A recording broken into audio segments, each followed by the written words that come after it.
Thank you so much for joining me today. For the record, please state your name and the short title of your story.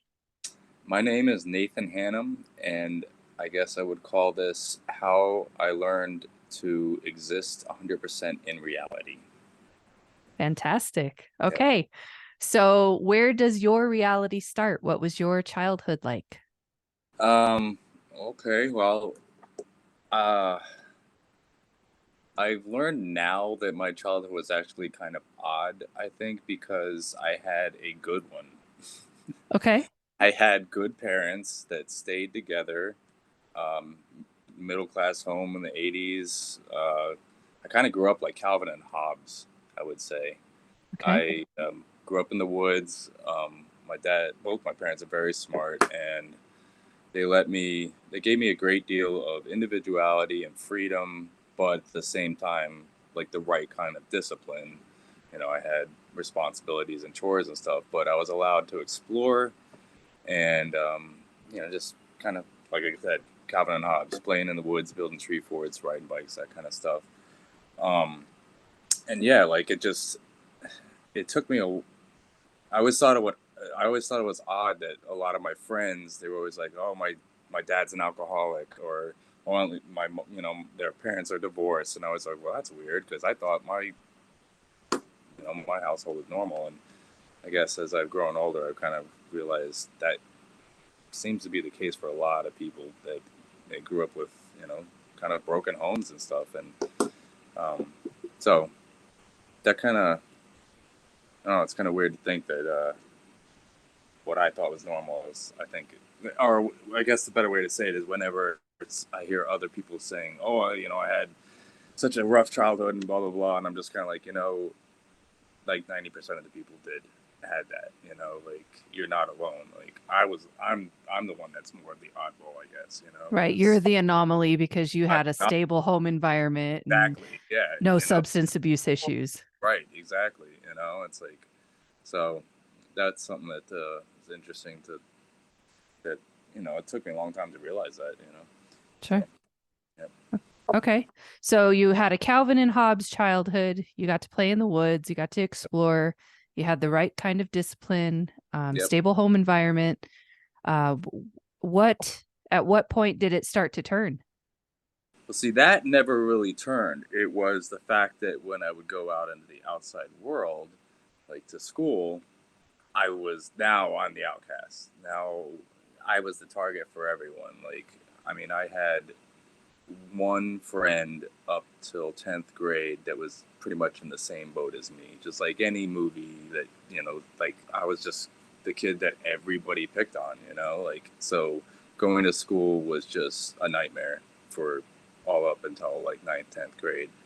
And so I just kept my head into books and just kept to myself and just tried to, uh, avoid the troubles. And that brought, that kind of taught me that right there taught me a good foundation of being able to let go of things, um, not always needing to win. You don't need to win arguments. You don't need to be better than someone. You don't need to conquer. Just bullies attacking you, bullies trying to get in your face, calling you names, all this kind of stuff. It's like the more you engage in that, you're letting them win. They're manipulating you. So I learned very early on just to ignore that kind of stuff, walk away from it, smile and nod. Yeah, you're right, dude. Whatever, and just sometimes it worked, sometimes it didn't. I would still get beaten up, but I still wouldn't. I don't know. That's how you really win. It's just don't let them control you like that. So I learned how to Right. do that. Really. Yeah, I think a lot of the times you have to consider the source, you know? Yeah. It's like if they're obviously angry with the world, maybe it's not so much about you and it's just what they got going on with themselves. Exactly. And again, something that was very fortunate for me was my dad was very big into individuality. I mean, he got me into Ayn Rand when I was like 10 years old. Wow. I read The Fountainhead at 10 years old, and it was like instantly one of my favorite books ever. And then I read Atlas Shrugged later, and I was like, oh my God, this is amazing. Like, this is everything I've thought, everything my dad's been telling me. This makes perfect sense.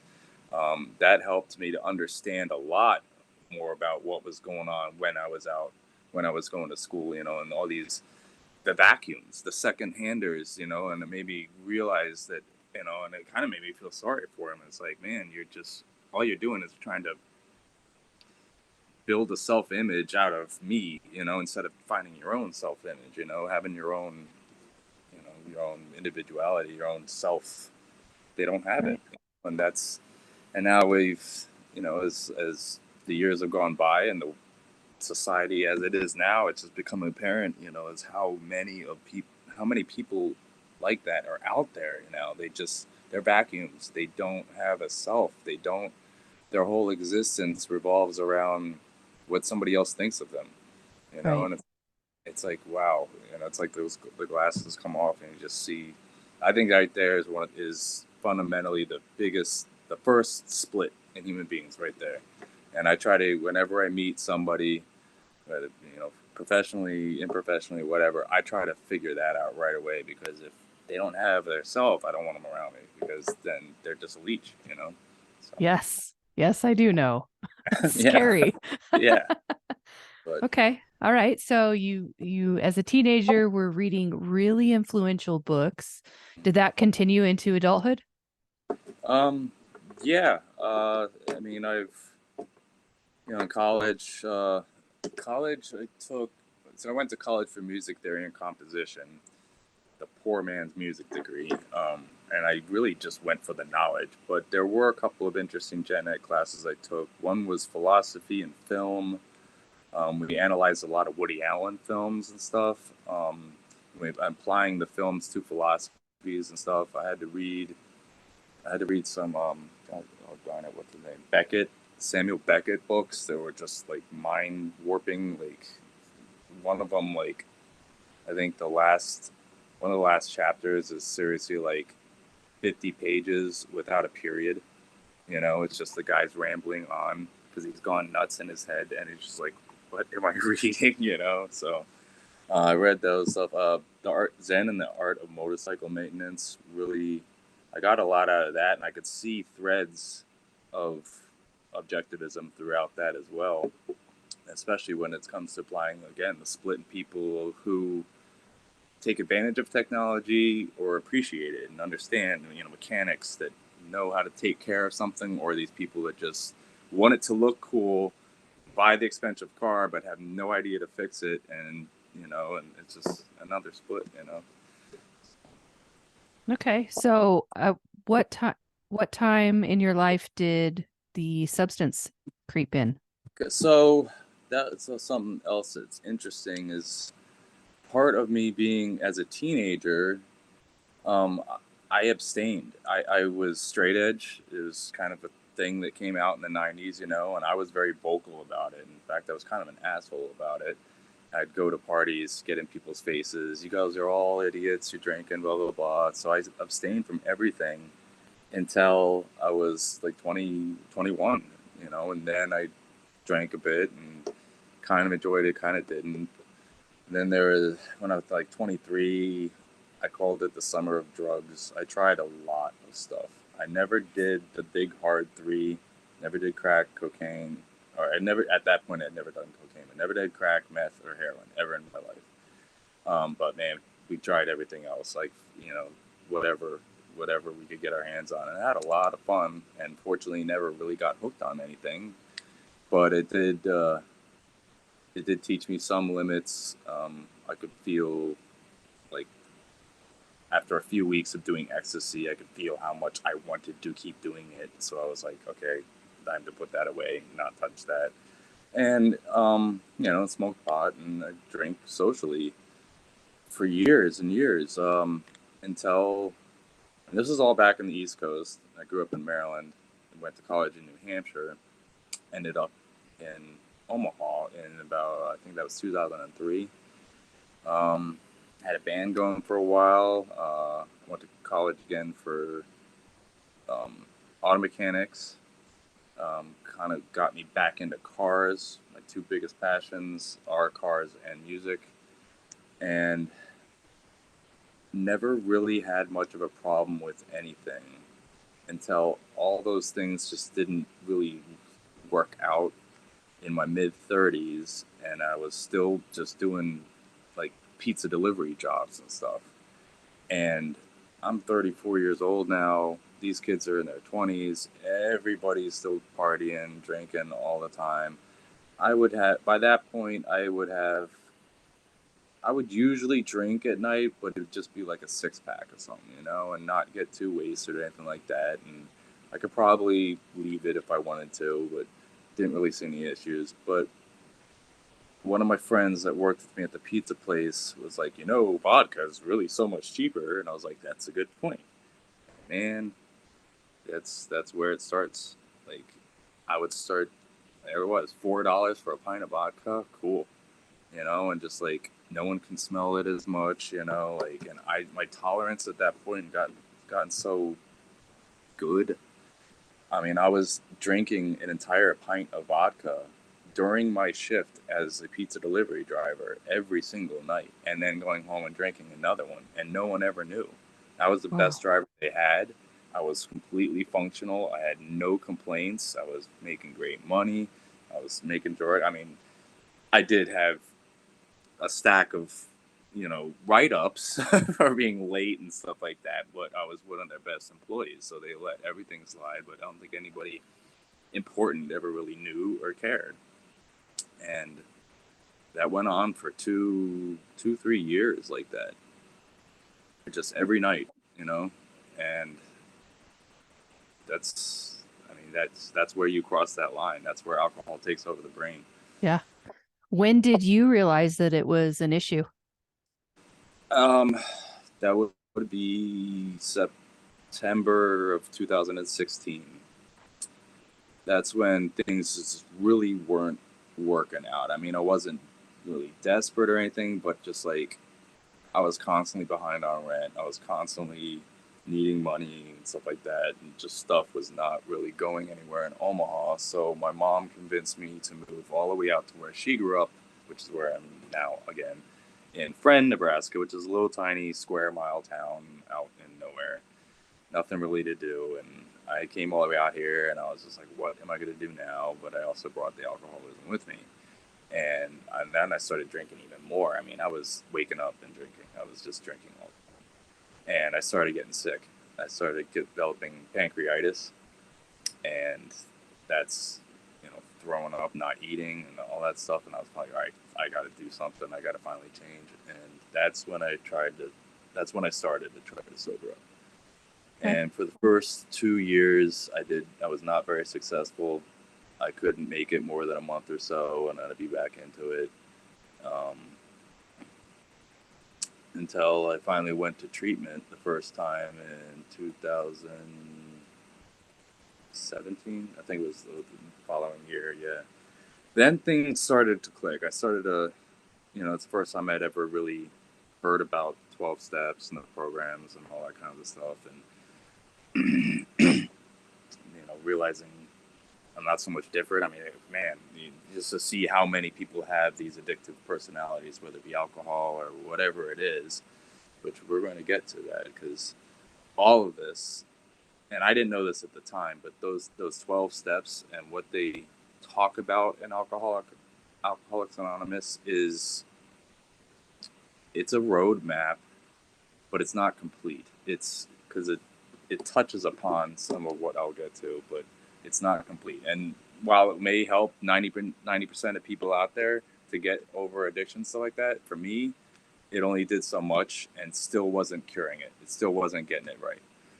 But so I finally went through treatment and was able to make it like 3 months. And then I had that pink cloud thing going on. So I was like, oh, I should be good now. I could have a few right around like July, 4th of July. And I try to remember how the days progress, but they just start to blur. After 2 days of being able to control drink, blah, blah, blah, that's it. All of a sudden, I'm back into blackout mode, just drinking all the time. And the next thing I know, I'm blacked out, getting pulled over in my car. Like I'd never been in trouble with the law ever before I tried to be sober, you Right. know? It's like all the And times you were messing around with it, you were fine. But as soon as yeah, you decided to let go of that demon, it yeah, starts causing problems. yeah. I mean, well, I mean, the tolerance was gone, like I was, and I don't know, it is so psychological of how, especially alcohol, it's baffling of how innocent it seems to be. It's everywhere. It seems to help you with so much, seems to loosen you up, seems to relax you, seems to all this stuff, but it really doesn't. It just it starts destroying your brain's synapses in order to be able to function, and you think you're functioning better, and you're just not. And when you take all that away, it's a hard rebuild. And yeah, like I said, so it just like my tolerance was gone. Boom, like it wouldn't take much, and bam, I was just blackout drunk, without even knowing what the hell I'm doing. Yet I'm walking around and stuff, and driving.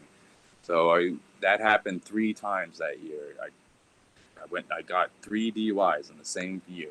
Wow. Yep, and ended up having to spend 150 days in jail. Lost my license for 15 years, and did all that, got out of there, and that was when COVID had started. Like I was in jail watching the news with all this. What is this coronavirus thing going on? And we were all making fun of people, and why are they doing all this? And then I get out, and I'm like, oh, everybody's wearing masks. Like what is this lockdown stuff? I just got out of jail, man. Right. Like, what the heck? I shouldn't be locked down. I Right. didn't do anything this Exactly. time. And obviously, with the fact that my whole life I've been paying attention to this freaking federal government and the way society has been and everything, and very much been libertarian, borderline anarchist my whole life. I'm just like, whoa, does like 9/11? Back when that happened, I was one of the people going, hello, this isn't a good idea. Like the Patriot Act, all this stuff. Yeah. Everybody's Do you guys not see how much of a freaking game this is just to get control of you? Like, come on. Same thing with the COVID. I was just like, I'm not playing this game. I never wore a mask. I had to twice to go back to court for my probation hearings and stuff like that because I was on post release. That was it. I mean, I went to the grocery store. They'd stop me and I'd be like, no, I'm shopping here. And if you don't get out of my way, I'm going to call my lawyer and I'm going to sue you for not letting me, because of medical exemption. I can pull anything out of the hat here. It's a mandate. It's not a law. Get out of my way. Right. I didn't play that game. But I was telling people, it's like, it's all to see if you're complying, man. It's all set up. But regardless, anyway, so that frustrated me that stuff was going on. I'm fresh out of jail. I'm doing good. In fact, I hadn't drank I think I was like almost a year sober before even going into jail. Got out. So it was over a year sober, but all that stuff was going on. I couldn't find a job again. All this stuff was pissing me off, and there it was. I was like, screw this. Case of the fuckets.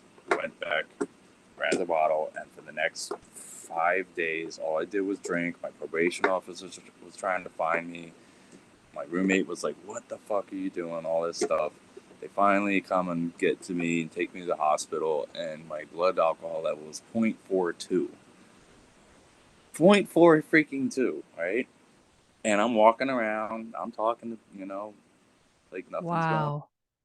And got out of that, made it, got the ankle bracelet on, all this other stuff. Then Halloween comes around, and for some reason it got in my head. It's like nothing had really changed. The lockdowns are still happening out here in Lincoln. And I was just like, this is ridiculous. And it started becoming scary to me because I realized how much I hated alcohol. It wasn't about that having fun or anything. It was my way out. I was ready. I didn't want to wake up anymore. I Right. wanted to drink and drink and drink and not wake up. If I woke up, it'd be like, God damn it, why did I wake up? And just drink more. Escape. So again, yeah, the escape, exactly. That's where I'm getting to this, the escape of what was going on. And so, bam, again, probation officer found me, 0.6 alcohol, 4.6 this time in the hospital. Then she got out and she's like, well, you're either going back to jail for a year or you're going to treatment again. So I went to treatment again to a much better place and went into it with just the attitude of, I want to figure this out. Like, this is ridiculous, and really took it seriously. And that's when the things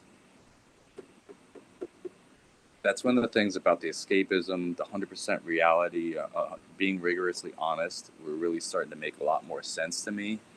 Um, I had some other hidden shames in me that I wasn't really usually really ready to admit to people, that I realized was stupid. Why not? Why? Who cares if they're going to judge me? Stuff like that. Um, started to understand how much fear, shame, and guilt are in complete opposition to love itself, which is the ultimate goal. It's why we're here, is to create, share, and experience love. And the lack of that is obviously directly, that's why people are shitty when they don't have love. Then they go crazy, then they get depressed, then they want to be a bad person, because they feel miserable because they don't have any love. And it made me start to realize that how crucial it is that if you have fear, shame, or guilt in your life, it blocks it. You can't even, you'll be trying to find love, and it just blocks it. You always substitute it. You'll always find love in the wrong places, or you know what I mean. You won't find the real love. It'll always be a fake love, and Right. you'll be stuck carrying all that baggage and just going to the same places and looking for the same escapes. And when I got out of that, it really, really seemed to be right. And I got my shit together, moved back to Omaha. I reconnected with the girl that I'd known for 15 years, that we dated way back in the day and stuff. And things seemed to be okay. And I got a good job again, but I was starting to get overworked. And I was starting to get almost scared again. My boss was kind of a bully, and I wasn't standing up to him. So, fear. I was starting to feel guilty for some things about my past with that girl. Guilt starting to creep back in. So, and I wasn't going to meetings, and I wasn't working the program, which at that time I still thought would meant working the 12 steps, going to meetings, all this stuff. Which again I highly recommend for anybody to start there. And then I got things ended with her amicably. We realized romantically we weren't really working out, but we were better off as friends. I went and got my own place, but my boss was an alcoholic. He was starting to fuck up a lot and blaming me for stuff, and I was starting to get pissed off. And then I had this one random Sunday where 3 people that I had been looking forward to seeing just up and disappeared on me that day. Like, what are you doing? I thought we were going to get together today. Nothing. Set me off the rails. I was like, fuck this, I'm tired of this shit. Right back out. Within 2 days, in my brand new apartment, it's trashed. I'm fucking wasted. I'm smoking cigarettes inside of it, which I don't like to do. And it's 9 o'clock at night, and I'm wading through all this empty beer bottles and cans and shit, looking for my keys to go out and get more.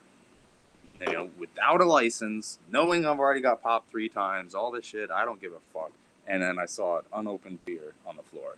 I grabbed it, I picked it up, and I went to open it, and I finally was just like, oh my God, what am I doing? Please help me. And I heard a very soft, echoey woman's voice say, Nathan, go to the hospital.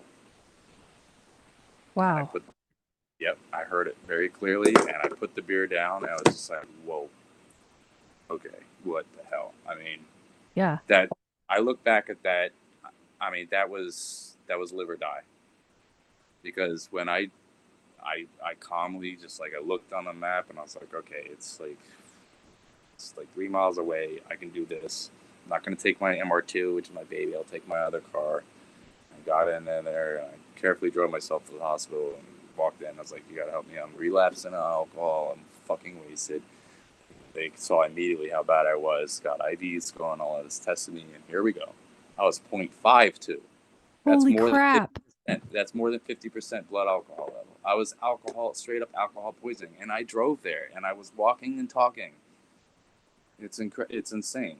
This is absolutely insane. I'm so glad that there was this voice that just popped in and said, yo, buddy. Go Yeah. take care of yourself. You're Because real if messed I up. had gotten in the car, that would have been it. I would have drank myself to death tonight, or hit somebody and ended back in jail, or killed myself or something. That was it. Yeah. It was life or death. That was the moment, and that sticks with me all the time now. Wow. And so I was in the ICU for 4 nights, having my first seizures. They were having to rotate me from gabapentin to Ativan to Valium every 2 hours to keep me from shaking, and because they couldn't just keep giving me one, they had to keep rotating around.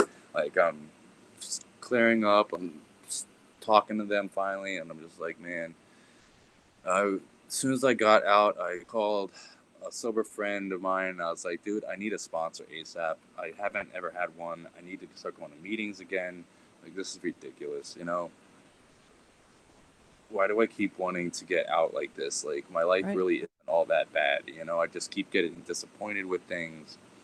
Right. And he, he found me a sponsor, called me that day, and two things he said. First of all, I kept saying, like, all the things I have to do. Like, I got to do this. I got to call my boss. He's like, no, no, no, no. You get to. Yeah. There's one thing that you need to think about. You're not in an orange jumpsuit. You're not in the hospital. You're alive. You get to do things now. And I was like, that's a good way of looking at things. Like, Yeah. all of my life, I always struggled. I'd always flip back and forth between very manic and depressed. Had a lot of anxiety. I would worry about the world. I'd worry about why it sucks and all this shit. Why does all this happen? Why does all this happen? And he said, Nate, you can't control why things happen. You've got to get that through your head. We human beings are not meant to understand why. Even when we sit there and we try to tinker with something to figure out why it works, we're not really doing a why, we're doing a how. Human beings are designed to learn how to do things. We're extremely capable at doing that. But when it comes to why things work, that's not up to us. That's up to the universe itself. It's like you've got to get in touch. That little voice that talked to you, that's the universe. I call it God. You can call it whatever you want, but something exists.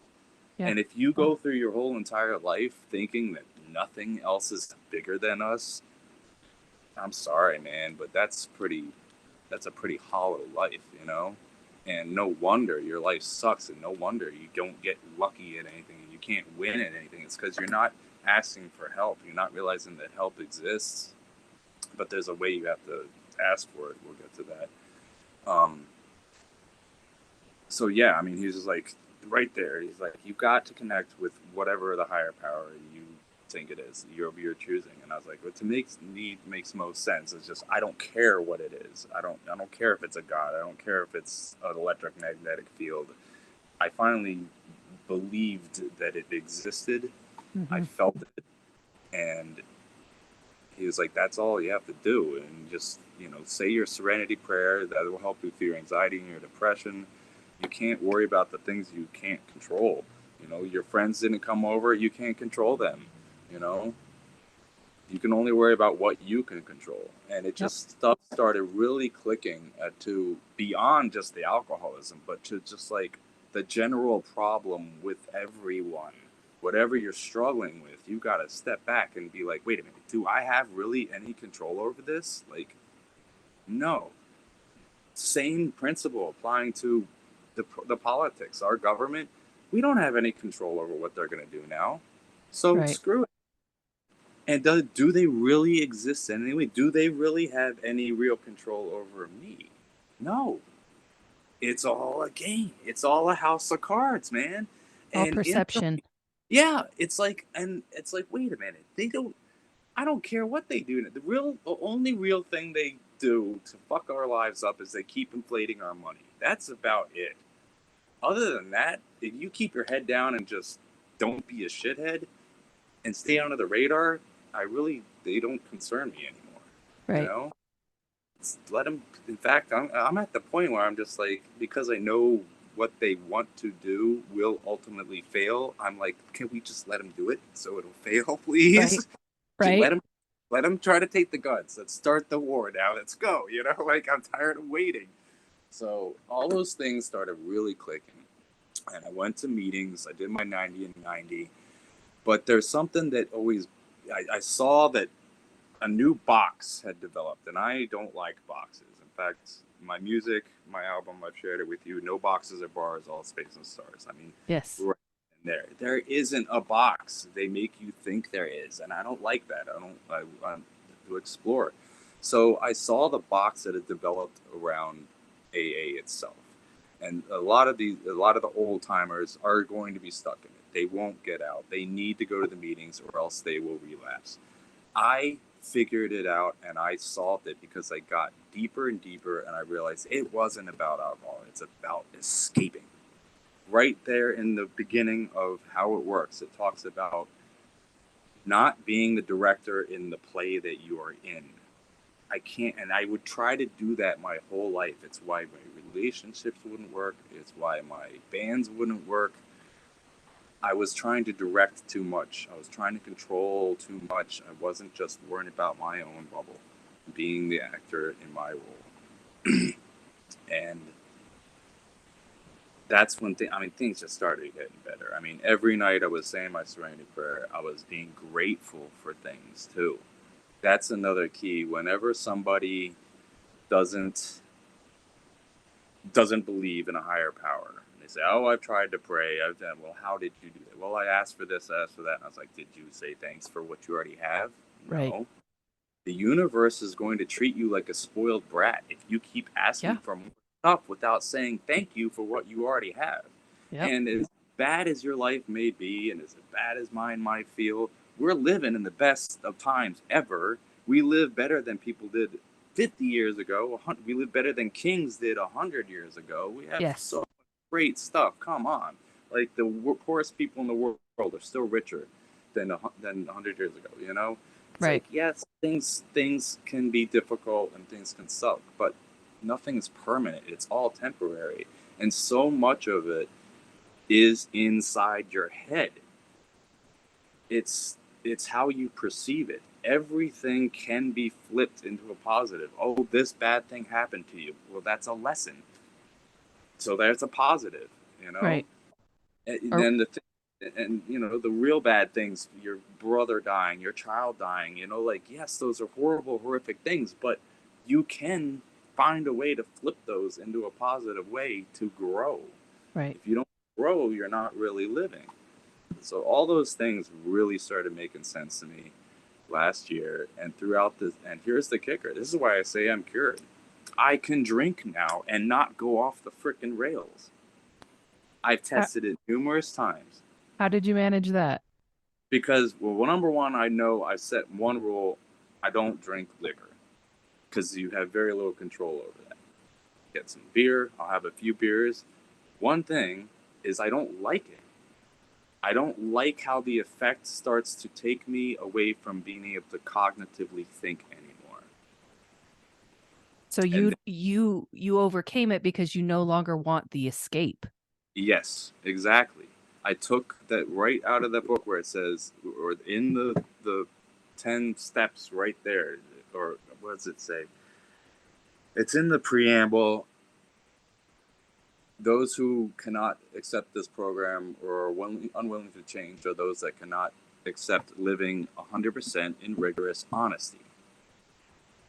You can't, you had, whether it's a white lie, whether it's an admission, you've got to start being, I had to start being honest with what was going on in my life to everyone.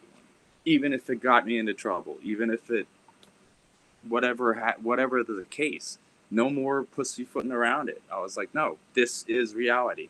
Anything that starts pulling me away from reality, I start to get very wary of and say, this isn't healthy. Video games don't have the same appeal unless they're in a constructive way because I start to see how much it. I play a video game all day long, and then it's like, I don't want to do anything else now. It's like that's not healthy.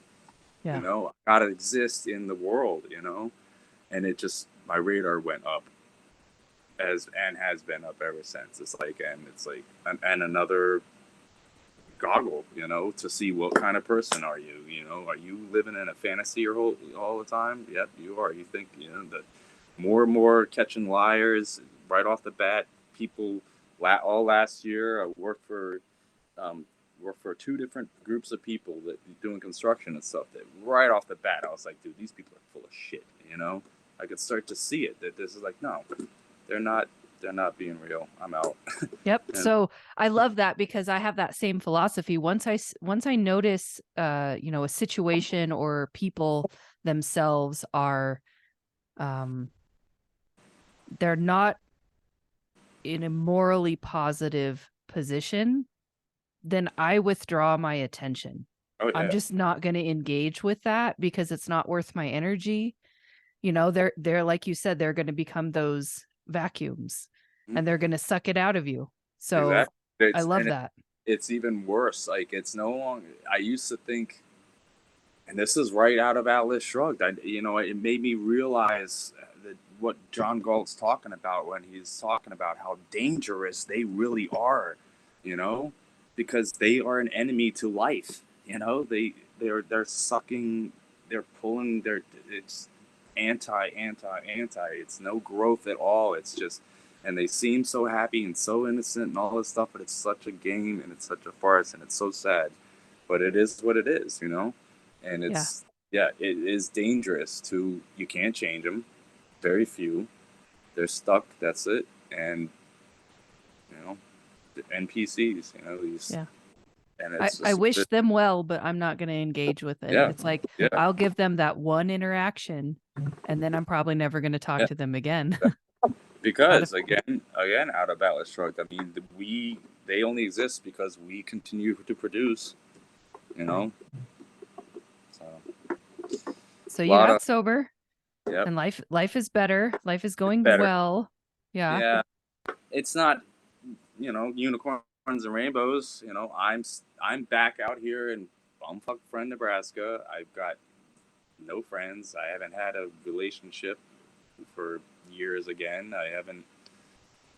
I don't do anything, but I do work on my music when I get in the mood. It's frustrating though because it just doesn't seem to get anywhere, and I know it's my lack of continuing to learn the new methods. Like, I'm old school. I wrote an album. I wanted to put it on CD. Nobody uses that anymore. It's like I need to learn to use TikTok and other crap like that. And it's like, but it's giving me ideas for new songs. Got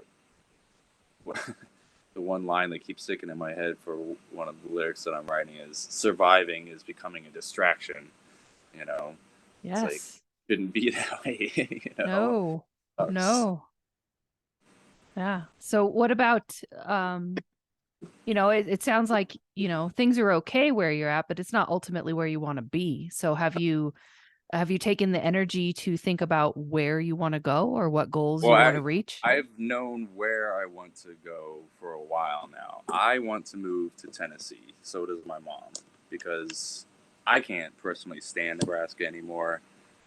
I never really enjoyed it at all, but at least I could tolerate it. But now I hate it. The climate, I don't know what it's like there in Colorado, but it's been like this for 10 years. We have such hot summers and they start in May and it just gets into the 90s and stays there till now. And then next week the frost is going to hit and it's going to drop down into the 40s and 50s. We'll get 2-3 weeks of fall and then it's going to be cold till April. We get no fall, no spring. That doesn't work for me. I need a nice even flow, man. Yeah, And Tennessee is nice. yeah, and Tennessee, the climate there, but it's the people. I visited because my brother lives there. The element of freedom that is ingrained, generationally ingrained into the culture of that state, it's beautiful. Yeah. Yeah. Oh, especially when you go, like Nashville's awesome for music. And then you've got the Smoky Mountains that are just Yeah, that's beautiful and remote. yep, that's exactly where I'm going. It's outside of Johnson City. It's called Okay. Elizabethtown. Yeah. It's like one of the last little towns before Appalachian Wilderness. And yeah, I even talked to a police officer there because I had been there for a week and I literally saw not a single cop like sitting out on the road watching for speeders at all. And I straight up asked him, I was like, look, man to man, I just want to know, how come I haven't seen any of you guys sitting out on the road? And he's like, we don't do that here. Straight up, he's like, we don't do that here. This is Tennessee, man. You're free here till you fuck up. That's straight up what he said. He's just like, we don't waste our time searching for all this crap, you know? It's like, we don't play these games, man. It's Tennessee. Live your life. Just, you know, you fuck up, now we got you. But I was like, man, that's awesome. So do you guys have plans to get that in action?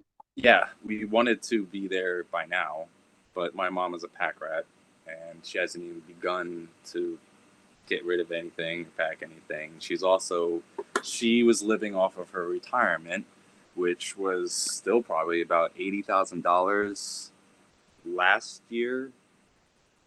She lost $45,000 this year because of the economy, because it's all in like IRA stock stuff. Wow. Yep. Just wiped, gone. Thanks, Democrats, Biden. The economy is that bad. It's all in stocks and stuff like that. She lost literally $45,000 disappeared. Wow. Yeah, and she has spent the rest. She's out of money, and she has to get a job again. Wow. Yeah, that sucks, dude. And I had been really struggling to find a job out here because it is literally a square mile. There is nothing. There's a gas station to work at. Which, here's another story. I worked at this gas station for a bit. I came in, kicked ass, you know? Like, picked it up. Man, the boss is like, you're one of the greatest workers we've ever had, blah, blah, blah. Kicking butt. All the other 3 people that worked there, that have been there for years, started complaining about me and making shit up about me. Because you were doing good stuff, and they had been slacking that whole time, so it made them look bad. Yep. And they fired me because I supposedly sabotaged the chicken fryer. We have you on video pouring this chemical into it. I'm like, I've never seen that chemical in my life. I know I didn't do it, so who is making this up? Right. You know, are you making this up? Yeah. Small town life. Yeah. And I'm like, never mind. I don't even care. This job sucks. I'm out. And then I tried to get another job at a fabrication place a couple weeks after that, and they said, we can't hire you because of your reputation. And I'm like, what does that mean? Like, so fuck this town, you know? Yeah, but, small town politics. Oh my God, it's ridiculous. But so my buddy Brad, who I've known for 20 years now, who lived in Omaha, he doesn't live anywhere now. He's a gypsy. His job, he goes around to the Verizon cell towers and upgrades the alarm systems. And apparently, now that I know, I was always wondering how he could afford to do this. You know, he lives out of his work trailer. He converted it into a makeshift RV. But every time you go there and you do that, which literally takes like 2 hours of actual work, it's $300. Nice. Yeah, so you can do a couple of those in a day. Now, they're usually 40 minutes away from each other, and it's across the nation.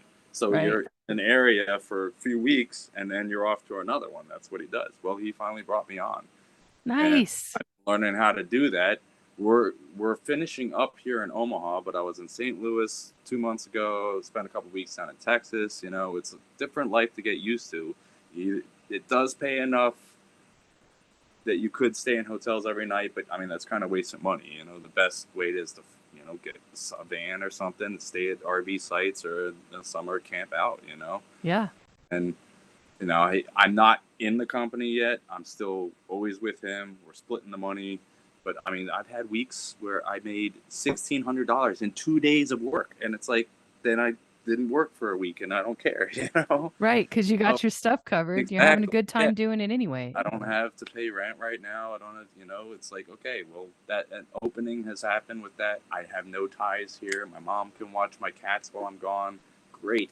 Plus, I mean, she loves the idea of staying, you know, living in an RV again or something like that. And it's like, there we go. You know, all we have to do is get caught up, get some money saved, and we're out. Love it. I'm excited for you. That sounds awesome. I feel like that sounds like a good adventure. Yeah, I can't, and it's like, let's go. You know, like now it's just being patient. Yeah. And waiting till that can happen, which now won't be till next spring. So. Yeah. One more. One more dreary winter. You can do it. But I want to, I've said this to Emmett Tate and definitely you. I'm going to come out and visit you guys before I actually move. So, and then you'll get to see my MR2 in the flesh. Love it. Looking forward to it. That's cool. So, looking back to earlier, what would you tell your former self if you had the opportunity to share some wisdom with yourself who was avoidant and looking for those escapes? It's, man, that is such a, I don't know what, I think trap question is probably a little too strong, but it's kind of it. It's like, it kind of goes along with the regrets. Like, you can't have regrets. The same with the shame, the guilt, and the fear. I don't have any regrets because if anything would have changed, I wouldn't be here. Like, Yes. um, a great instance of that is when I was 20 and I was in New Hampshire going to college. I was still long distance relationship with my post high school girlfriend who lived in Maryland, and she came up one last time, and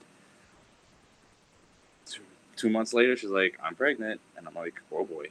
And I was like, "What are we gonna do?" And she's like, "Well, my parents can never, ever, ever know about this. So come down here and let's take care of it," which I did. And so it's always like, man, if I had, pushed more to say, no, let's have the baby, I'd have a 20-year-old kid by now, what a different life I would have, I would always wonder, maybe I'm being punished my whole life because of that or something, like, but I would have never finished music school. I would probably end up still being working in a pizza place my whole life. I wouldn't have made these discoveries. I probably would have drank myself to death. Who knows? I can't have any regret about that. Okay. It's So, gonna, how about we reframe it then? If you had the opportunity to give some advice to someone who was looking for that escapism and that's those their answer. checkouts, what I would you say to that person? Okay. So here, that is the ultimate question, isn't it? And there it is. I mean, the best advice I can give anyone, it really is that. It doesn't matter whether it's a substance, alcohol, drugs, or it's an activity, gambling, football, sex, all these things. When you're out there and you're searching to create something to escape you from some uncomfortable situation, that's not living. Escapism is extremely dangerous because the more you engage in it, the more you can't cope with the reality, and it just starts getting worse. It just creates an empty abyss that will keep sucking you in, and that is addiction. It doesn't matter what the addiction is. Like I said, it could be a substance, it could be an activity. If an addiction to any form of escapism will just get worse and worse and worse. And if you want to have a good life, and I say good because it's different from happy and joy are different things. You can't be happy all the time. You'd have nothing to compare. You got to have the good with the bad. You got to ride the wave. That balance. um it made me remember something my dad said to me at some point when I was a small child, uncomfortable about something, crying about something, and he just put it into such simple terms. It's like, Nate, you've got to learn to get comfortable being uncomfortable. If you could do that, your life will be a heck of a lot easier, because guess what? Life is going to be uncomfortable 99% of the time. It is not going to be what you want. It's not going to be the same. It's not going to be exactly how you like it. It just isn't. You get grow the F up, people, like, Yeah. it's not it's not for you. There are 7 billion people on the planet, and there has to be life elsewhere too. There's so much energy, all this whatever. You're so small and insignificant, yet at the same time, every single person is special. Every single person, I think, really does deep down have something they can offer that they're better at than anybody else in some weird way. Right. Something. Everybody has a talent. You just have to get your head back out of the rest of the world and into your own head and take control of that and get comfortable with yourself. Get Yeah. comfortable with all your flaws. Stop worrying about what other people think of you. Stop worrying about what other people judge you. Stop worrying about what other people are even freaking doing. Just worry about what you are going to do. Whatever it does that makes you happy, you start doing that, and the people that gravitate towards that, then you'll find your real friends. Then you'll find your real path. Um, yeah, just stuff like that. I have another. There's a. I have been something on my back. What am I trying to say? Something I've been wanting to do for a long time. I had this tripod analogy, and I really needed to sit down and make like a video of it, like do one of these things. But this would be a good opportunity to do that. So, like, the most stable structure as far as balance is a tripod, not a square or 4 legs, because the way it can tip and twist, it's a tripod. And it's interesting to think that, like, the three basic concepts that human beings have as far as what people will fixate on is saying this is the right way to live, thinking of yourself, other people, or the whole spirit, the whole whatever is bigger above us. And just look at those three groups of how many people, of what kinds of people fixate on thinking that one of those is right. You know, the asshole that thinks, nope, it's all about me. The opposite end of the spectrum, all these bleeding heart liberals that think, no, it's all about others. We got to help others. Fuck yourself, you know? And then all the religious nuts that think it's all up to God. You know, you can none of those singularly hold water. None of them work on their own. Even combining two of them is very unstable. You've got to have all three in like a tripod situation that can balance with whatever the unshaky ground is beneath you, right? And when I was explaining this to somebody, they said, well, what about, where does purpose fit in? And I was like, aha, that's it. See, you can't create your purpose first. You've got to get those three things stable first, and the purpose will Show itself. Will grow out of the top of that and show itself. You don't worry about the why yet. You know, don't worry about now. Worry about what's, just living in the moment to an extent. It doesn't mean just like willy-nilly do whatever you feel like. It just, I don't know what's going to happen tomorrow, you know, like, and I don't care what, and letting go of what happened yesterday. It's gone. You can't change it, you know. Forgiveness, that one song, Finite Spiral, that I have on my album, that's what it's about, you know, like, true forgiveness. Stop trying to change the past. You can't do it. Why are you dwelling on it? Why all this trauma that people say that people have, this trauma? It's like, you're never going to get over it if you bury it away and pretend like it didn't happen. You're never going to get over it if you can't come to terms that it happened. The only way to get over it, I'm sorry, is not do it over and over again, but you have to let it in. You have to feel it 100% until you're comfortable with it, until it doesn't bother you, until it doesn't hurt. That's it. That's not what we're taught, though. None of us are taught how to sit in our feelings, like when shitty stuff happens. But you're right. You're absolutely right. Because if you sit there and you feel it all the way through, it ceases to have power over you. Exactly. You bury it away, and no, it's just going to come back. It's going to keep surfacing over and over again. And, you know, and it's just like everything we've been talking about. It's you look at how these people in power, they use this exact formula against us. Yeah. Stay in your trauma, and you continue to be the commodity. Yep. It's nuts. It's all that. So yeah, just grow up, you know, like childhood is great. Growing up does not mean that you cease to be Calvin and Hobbes, because I still freaking play with my Legos, you know, man. I still love to go and explore. That you don't want to lose that. That's these people that think that become adults and completely lose their joy of imagination. They haven't grown up. They've regressed. They're more of a baby, I think, you know? I like to think that, you know, the adults that can still play are the are the children that have survived.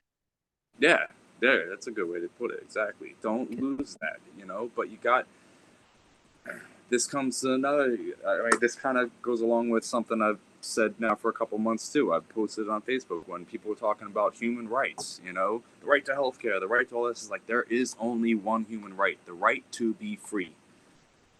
That's it. Every other thing has to stem from that. If you're trying to create some sort of service or a system or whatever it is like healthcare, and somewhere down the line someone's losing their freedom, it's immoral and it won't work. Period. Yeah. You can't change that. You can't change the reality of that. So stop having that argument. You know, that's the only argument we should be having. Is somebody losing their freedom? Then it's not going to work. It's not right. And my brother made the great point. He was like, you got to realize, though, with freedom comes responsibility. You don't just, even though it's a right to have, you still have to earn it by being responsible. If you're irresponsible, then you lose your freedom. There's the argument. There's the one way to put the whole anarchist, minimalist, voluntarist, libertarian argument into one cohesive statement. You have the right to be free, but you have to be responsible enough to keep it.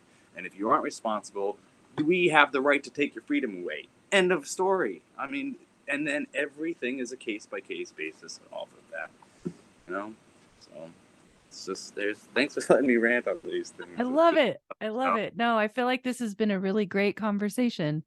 I feel like there's ahead all the time that I used to be extremely vocal about and would get me fucking banned on Facebook. Now I don't care. You know, right. Letting the world burn down. Whoever gets this, I'll be in Tennessee, man. Like that's where we should be going because I have very little hope for anywhere else in the U.S. I really do not.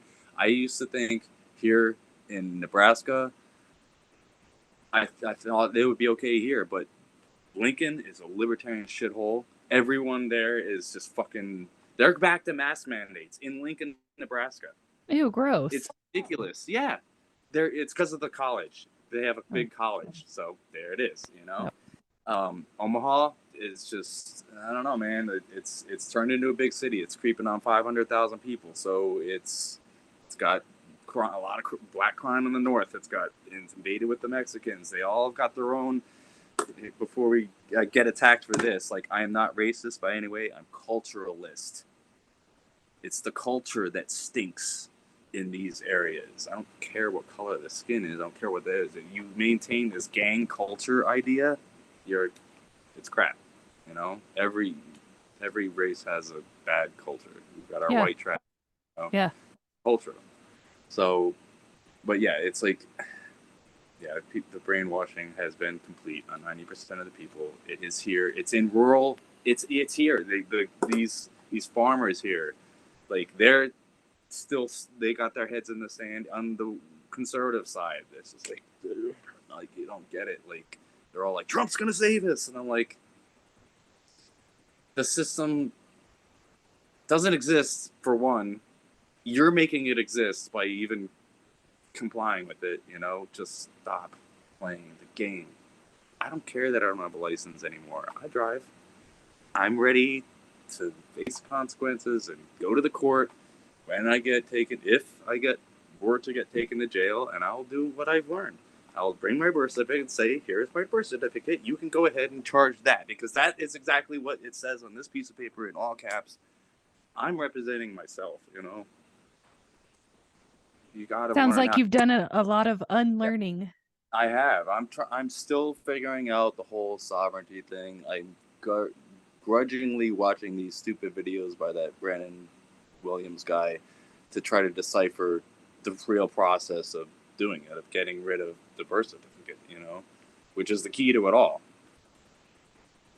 When you have and you use that birth certificate, you are putting your hand up and saying, yes, I will be a slave to the federal government. I will be an employee. I will be in commerce.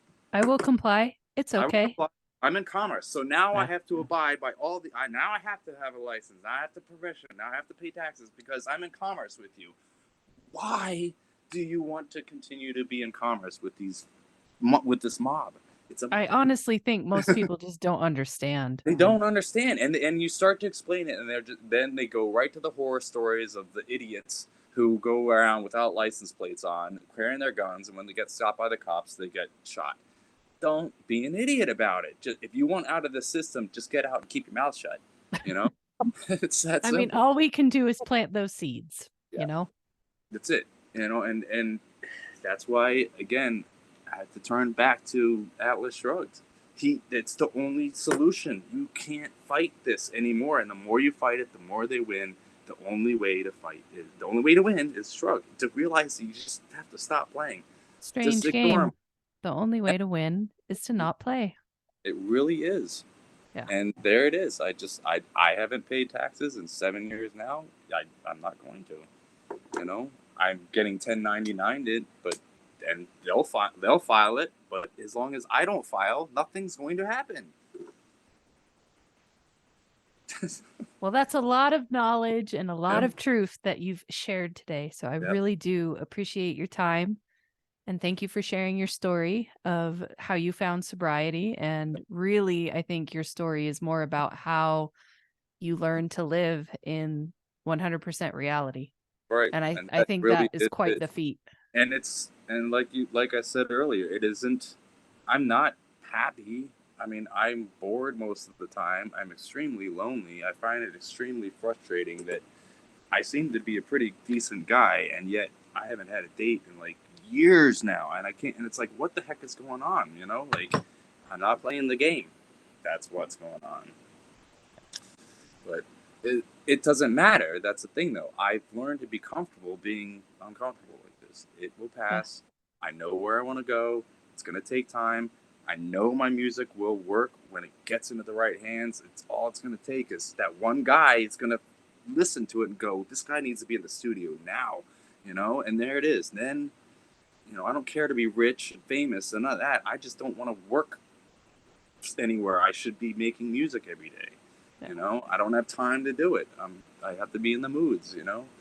Yeah, that's with the creative process, especially, you have to be in the mood. Like I was doing for a while, I was writing every day, and that felt really good for a while. And then after a while, you know, I was in the habit, but I wasn't coming up with anything that was actually worth reading. Yeah. You know, it's like you have to have that muse. So I get that.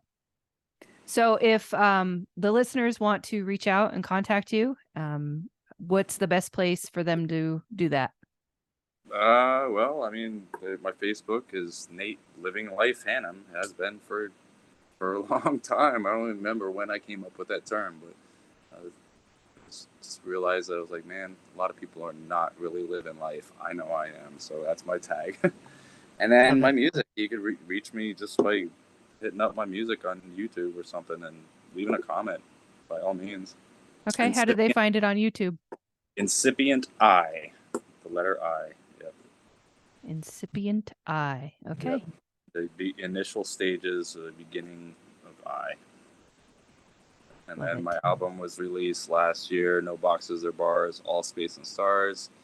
4 songs into the new one, which is Eyes Behold the Soul. Neurodivergent Metal. You heard It's it, you know. awesome. It's something else, man. It is music that you have to read like a book. Yeah. And I plan on this next album, I'm going to go ahead and release it first as instrumental only. Even though most of the songs I'm already working on vocals and I want vocals. I'm hung up though because I realized I don't want to be the vocalist anymore. I really want to find a female singer like Spirit Box, Ginger in this moment, somebody that can do all that. Man, if I could find that, then I'd really have an edge on that. So, okay, so ladies, ladies that are listening, if you want to be a vocalist, go check it out. Like I said, it's not. My mom put it. She was like, a good marketing scheme would be you dare people not to like it or something. Like, it's if you don't like this, then you're not a real musician or something. I was like, that's a little harsh, but it is not for everyone because it's neurodivergent. It goes all over the place. It's thick. I mean, it's got depth. Metal is not for everyone in general. So to have a super specific sub niche. Yeah, it is. You know? It's like Between the Buried and Me, man. Like it's not death metal. It's not you know Ozzy, it's not Metallica. It's a blend of so much stuff. It's Bach metal, you know, like classical jazz, neurodivergent metal tells a story without even having the words yet, you know. Yeah. Like my latest one, that one Elements, you can just picture the whole thing, the earth, the water, the air, the fire, right there in the riffs without any words yet. Well, I hope you continue to make music. I hope you Yeah. make it to Tennessee. All the things. Thank you for your time and your attention. All righty.